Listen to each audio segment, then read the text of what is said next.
మీర్పేట హత్య కేసులో సంచలన విషయాలు వెలుగులోకి వచ్చాయి. పోలీసులకు పలు కీలక ఆధారాలు లభ్యమయ్యాయి. శరీర అవయవాలు కాల్చిన ఆనవాలను పోలీసులు సేకరించారు. హత్యకు ఉపయోగించిన వస్తువులను స్వాధీనం చేసుకున్నారు పోలీసులు. కాల్చిన ఆనవాలలో DNA సేకరించారు. దొరికిన DNAతో పాటు పిల్లల DNAతో పోలీసులు టెస్ట్ చేయనున్నారు. మరోసారి గురుమూర్తిని పోలీసులు ప్రశ్నించనున్నారు.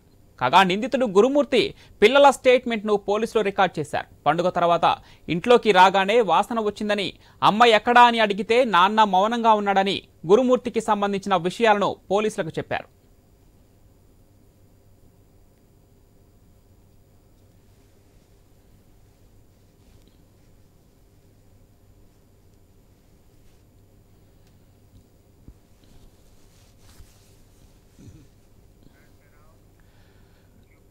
మాధవిని హత్య చేసినట్లు గురుమూర్తి ఒప్పుకున్నా విచారణలో పొంతనలేని సమాధానాలు చెప్పినట్లు తెలుస్తోంది. ఈ క్రమంలోనే నిందితుడిని పోలీసులు మరోసారి చెరువు వద్దకు తీసుకెళ్లారు. ముఖ్యంగా గురుమూర్తికి మరో మహిళతో వివాహేతర సంబంధం ఉన్న నేపథ్యంలో భార్యను వదిలించుకోవాలనే ప్రయత్నంలో భాగంగానే గురుమూర్తి ఈ హత్య చేశాడని పోలీసులు ప్రాథమిక నిర్ధారణకు వచ్చారు. కాసేపట్లో పోలీసులు మరిన్ని కీలక ఆధారాలు సేకరించనున్నారు.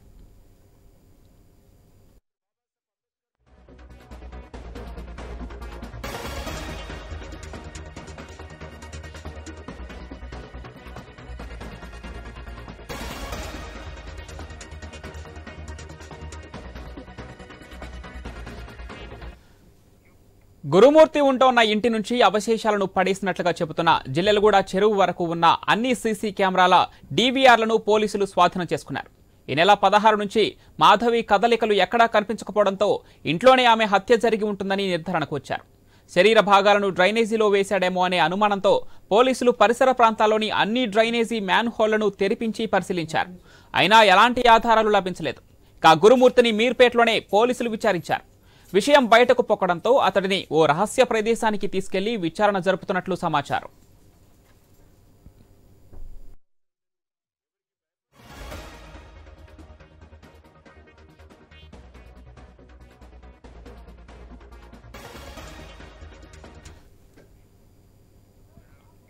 మీర్పేట హత్య కేసులో సంచలన విషయాలు వెలుగులోకి వచ్చాయి. పోలీసులకు పలు కీలక ఆధారాలు లభ్యమయ్యాయి. శరీర అవయవాలు కాల్చిన ఆనవాలను పోలీసులు సేకరించారు. హత్యకు ఉపయోగించిన వస్తువులను స్వాధీనం చేసుకున్నారు పోలీసులు. కాల్చిన ఆనవాలలో DNA సేకరించారు. దొరికిన DNAతో పాటు పిల్లల DNAతో పోలీసులు టెస్ట్ చేయనున్నారు. మరోసారి గురుమూర్తిని పోలీసులు ప్రశ్నించనున్నారు. కాగా నిందితుడు గురుమూర్తి పిల్లల స్టేట్మెంట్ను పోలీసులు రికార్డ్ చేశారు. పండుగ తర్వాత ఇంట్లోకి రాగానే వాసన వచ్చిందని అమ్మ ఎక్కడా అని అడిగితే నాన్న మౌనంగా ఉన్నాడని గురుమూర్తికి సంబంధించిన విషయాలను పోలీసులకు చెప్పారు పిల్లలు.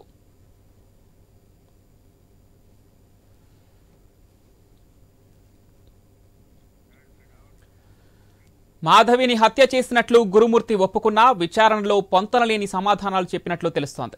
ఈ క్రమంలోనే పోలీసులు నిందితుడిని మరోసారి చెరువు వద్దకు తీసుకెళ్లారు. ముఖ్యంగా గురుమూర్తికి మరో మహిళతో వివాహేతర సంబంధం ఉన్న నేపథ్యంలో భార్యను వదిలించుకోవాలనే ప్రయత్నంలో భాగంగానే గురుమూర్తి హత్య చేశాడని పోలీసులు ప్రాథమిక నిర్ధారణకు వచ్చారు. కాసేపట్లో పోలీసులు మరిన్ని కీలక ఆధారాలు సేకరించనున్నారు. గురుమూర్తి ఉంటున్న ఇంటి నుంచి అవశేషాలను పడేసినట్లుగా చెబుతున్న జిల్లెలగూడ చెరువు వరకు ఉన్న అన్ని సీసీ కెమెరాల DVRలను పోలీసులు స్వాధీనం చేసుకున్నారు. ఈ నెల 16 నుంచి మాధవి కదలికలు ఎక్కడా కనిపించకపోవడంతో ఇంట్లోనే ఆమె హత్య జరిగి ఉంటుందని నిర్ధారణకు వచ్చారు పోలీసులు. శరీర భాగాలను డ్రైనేజీలో వేశాడేమో అనే అనుమానంతో పోలీసులు పరిసర ప్రాంతాల్లోని అన్ని డ్రైనేజీ మ్యాన్ హోళ్లను తెరిపించి పరిశీలించారు. అయినా ఎలాంటి ఆధారాలు లభించలేదు. గురుమూర్తిని మీర్పేటలోనే పోలీసులు విచారించారు. విషయం బయటకు పొక్కడంతో అతడిని ఓ రహస్య ప్రదేశానికి తీసుకెళ్లి విచారణ జరుపుతున్నట్లు సమాచారం.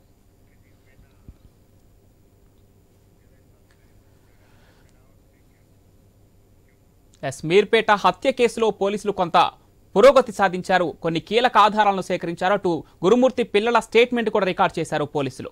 ఈ హత్య విచారణలో కొంత పురోగతి సాధించినట్టు పోలీసులకు సంబంధించి మరిన్ని డీటెయిల్స్ మా ప్రతినిధి ఏవై స్వామి లైవ్ ద్వారా అందిస్తారు.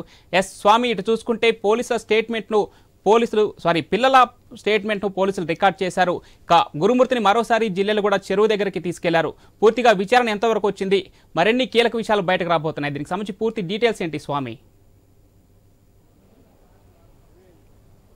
అంటే పవన్ మీరుపేట హత్యకు సంబంధించిన విషయంలో పోలీసులు పకడ్బందీగా విచారణ అయితే కొనసాగిస్తున్నారు. గురుమూర్తి భార్య వెంకటమాధవి హత్యకు సంబంధించి దేశంలోనే సంచలనాలు సృష్టించినటువంటి ఈ హత్య కేసులో ఎప్పుడు కనివిని ఎరగని రీతిలో ఈ హత్య చేసినట్టుగా గురుమూర్తి బయటకు చెప్తున్నారు. ఆ విషయాలకు సంబంధించి వాటి పూర్తి స్థాయి ఆధారాలు సేకరించడం కోసం పోలీసులు ప్రయత్నం చేస్తున్నారు. గురుమూర్తి సంబంధించిన కన్ఫెషన్ స్టేట్మెంట్ తీసుకున్నప్పటికీ కూడా కోర్టు ముందుకు వెళ్తే కేసును నిలబెట్టడం కోసం కోర్టులో దీనికి సంబంధించిన కేసును ఎస్టాబ్లిష్ చేయడం కోసం పోలీసులు ప్రయత్నం చేస్తున్నారు. 16వ తేదీన గురుమూర్తి భార్యకు సంబంధించినటువంటి బయటకు వచ్చినట్టు ఇలాంటి ఆధారాలు లేకపోవడంతో కూడా స్థానికంగా ఉన్నటువంటి సీసీటీవీ ఫుటేజ్ని కావచ్చు, అక్కడ ఉన్నటువంటి డ్రైనేజ్ మైన్ హోల్ అన్ని తెరిపించి ఆమె శరీర అవశేషాలు ఎక్కడైనా పడేశారా అని చెప్పేసి కూడా పోలీసులు అన్ని కోణాల్లో విచారణ అయితే కొనసాగిస్తున్నారు. ఆమె చనిపోయినటువంటి ఇంట్లో గురుమూర్తి ఇంట్లో ఆమెను చెప్పినటువంటి వస్తువులు ఏవైతే ఉన్నాయో చెప్పిన తర్వాత ఆయన ఉపయోగించిన వస్తువులన్నిటి కూడా పోలీసులు సేకరించారు. వాటి నుంచి ఎఫ్ఎస్ఎల్ సంబంధించినటువంటి టీం తోటి అన్ని రకాల ఆధారాలను కూడా సేకరించే ప్రయత్నం చేస్తున్నారు. ఆమె తల నుంచి వెంట్రుకలు తీసి కాల్చినట్టుగా ఇంట్లో కొన్ని ఆధారాలు అయితే పోలీసులు గుర్తించారు. ఆ వెంట్రుకలకు కుటుంబ సభ్యులను ఉన్నటువంటి ఆమె పిల్లలకు సంబంధించి అబ్బాయి అమ్మాయి వెంట్రుకలతో డిఎన్ఏ టెస్ట్ కోసం పోలీసులు పంపించినట్టుగా మనకు తెలుస్తుంది. దీనికి తోడు ఒకవైపు ఆమెకు సంబంధించిన కొన్ని శరీర టిష్యూస్ కూడా పోలీసులు గుర్తించినట్టుగా సంబంధించినటువంటి హైదరాబాద్ పోలీసులు కావచ్చు, సైబరాబాద్ పోలీసులు కావచ్చు, ఇటు రాచకొండ పోలీసులు, హైదరాబాద్ తెలంగాణ పోలీసు విభాగం అంతా కూడా దీని ఒక ప్రతిష్టాత్మక కేసుగా తీసుకొని దీన్ని విచారిస్తూ ఉన్నారు. ఈ మొత్తం రాచకొండ పోలీస్ కమిషనరేట్ పరిధినటువంటి ఈ కేసు సంబంధించి ఎప్పటికప్పుడు దీనికి సంబంధించి ఆ కేసు విచారణ పురోగతిని కూడా ఉన్నత స్థాయిలో దీన్ని పర్యవేక్షిస్తున్నారు. ఒకవైపు అత్యంత అమానవీయంగా అత్యంత హేయంగా చంపినటువంటి ఈ కేసుకు సంబంధించి గురుమూర్తి మరో మహిళతోటి అక్రమ సంబంధం పెట్టుకుని సొంత భార్యని కడతెరిచి ఆ విషయాన్ని పోలీసులు చెప్పిన తర్వాత ఆధారాలు దొరకకుండా ఆ శరీరాన్ని అత్యంత దారుణంగా ముక్కలుగా నరికి దాన్ని ఉడికించి కుక్కర్లో వేసి ఎముకలన్నీ కూడా చూర్ణం చేసి పొడి చేసి జిల్లలు కూడా చెరువులో వేశారని చెప్పి అయితే పోలీసులు చెప్పాడో దానికి సంబంధించిన ఎక్కడెక్కడ తనే చెప్పాడు. దానికి సంబంధించి సీన్ రీకన్స్ట్రక్షన్ చేసి అక్కడ ఉన్నటువంటి ఆధారాలను సేకరించడం కోసం పోలీసులు సాయశక్తుల ప్రయత్నం చేస్తున్నారు. నిన్న ఎవరో జరిగినటువంటి విషయంలో కొన్ని ఇన్ఫ్రారెడ్ లైట్ ద్వారా ఆమె ఇంట్లో ఏదైతే చనిపోయినటువంటి వెంకటమాధవి చనిపోయినటువంటి ప్రదేశంలో ఆమె రక్తపు మరకల్ని కూడా పోలీసులు ఇన్ఫ్రారెడ్ లైట్స్ ద్వారా గుర్తించినట్టుగా కూడా తెలుస్తుంది. దానికి సంబంధించినటువంటి ఆధారాలను పకడ్బందీగా ఫైలింగ్ చేసి కోర్టు ముందు ప్రవేశపెట్టడం కోసం పోలీసులు అయితే ప్రయత్నం చేస్తున్నారు.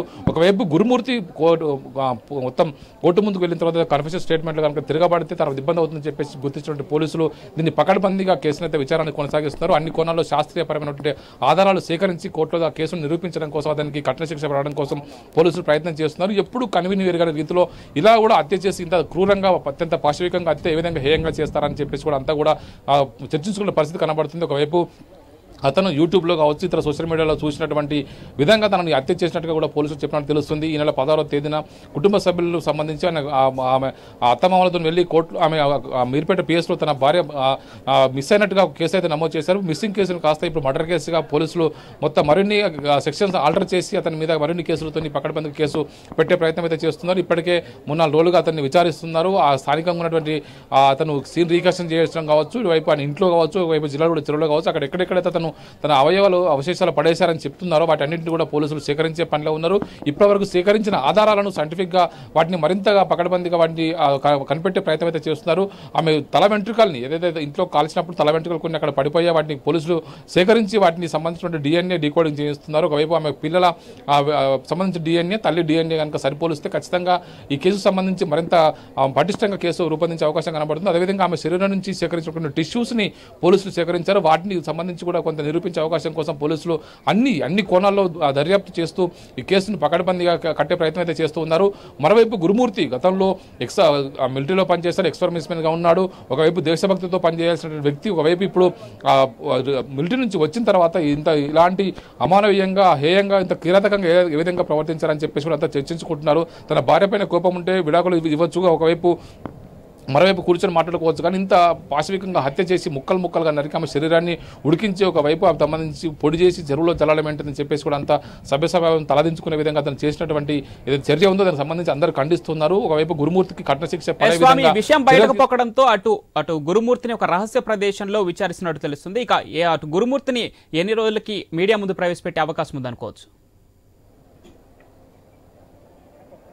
అంటే ఇప్పటికే దాదాపు 3-4 రోజులుగా అతన్ని విచారిస్తున్నారు. ఇప్పటికే ఒకవైపు సరూర్నగర్ ఎస్పీ కార్యాలయంలో అతన్ని పూర్తిగా విచారించి మరిన్ని ఆధారాలు రాబట్టడం కోసం పోలీసులు అయితే ప్రయత్నం చేస్తున్నారు. అతన్ని చెప్తుంది ఏమైనా విషయంలో ఏమైనా కట్టుకథలు ఉన్నాయా, తమకు సంబంధించి ఏమైనా మరో మా పోలీసులు తప్పుదోవ పట్టిస్తున్నారా, ఇంకా వేరే విధంగా కేసును సైడ్ ట్రాక్ చేసే విధంగా అతను ప్రవర్తిస్తున్నాడని కూడా పోలీసులు అనుమానిస్తున్నారు. అందులో భాగంగానే ఇటు ఒకవైపు ఇంట్లో ఉన్నటువంటి ఆధారాలు సేకరించడంతో పాటు ఇప్పుడు ఎఫ్ఎస్ఎల్ ఒకవైపు ఫోరెన్సిక్ సంబంధించిన నిపుణులు కావచ్చు, పోలీసులు కావచ్చు, వీటికి సంబంధించిన ఆధారాలు సేకరిస్తూనే మరోవైపు మిగతా కోణాల్లో కూడా అన్ని కోణాల్లో ఆ కేసును విచారిస్తున్నారు. అతను ఏ మహిళతోనైతే అక్రమ సంబంధం పెట్టుకున్నాడో అటు నుంచి కూడా ఏమైనా ప్రోద్బలం జరిగిందో ఒక్కడే కేసులో పార్టిసిపేట్ అయినా అతన్ని చంపడంలో ఒక్కనే హస్తం ఉందా, ఇంకా మరో హస్తం ఉందా అని చెప్పేసి అన్ని కోణాల్లో పోలీసులు దీన్ని దర్యాప్తు కొనసాగిస్తున్నారు. ఈ దర్యాప్తు పూర్తయిన తర్వాత పూర్తి ఆధారాలతోటి కోర్టు ముందు గురుమూర్తిని ప్రవేశపెట్టే అవకాశం కనబడుతుంది. పవన్. రైట్ స్వామి, థ్యాంక్ యూ.